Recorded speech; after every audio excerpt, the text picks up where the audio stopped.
Samantala, tiniyak naman ng Malacanang sa publiko ang kahandaan ng pamahalaan para maiwasan ang pagkalat ng Ebola virus sa bansa.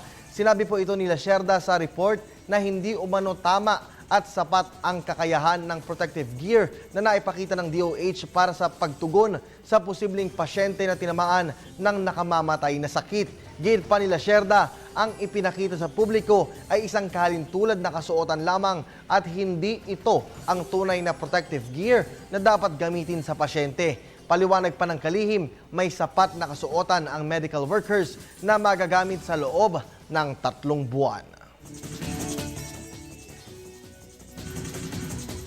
Protective gear na ginagamit sa training at ang actual ay hindi pareho doon sa actual na gagamitin kung sakaling nagkaroon ng Ebola incident.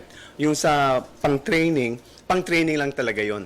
Hindi yun ang gagamitin natin kapag may nangyari. Dahil yung tunay na PPE, yung actual na PPE yung gagamitin ay medyo may kamahalan ng konti.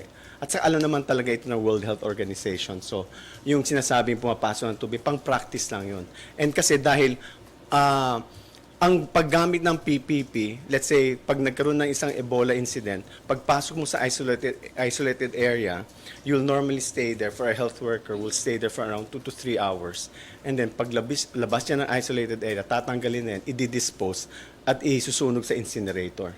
So, ganun ka strict yung protocol. But doon sa training, we can assure the public na yung ginagamit na gear, equipment doon sa training ay hindi yun ang gagamitin natin sa actual na protective din na gagamitin in case an Ebola situation arise.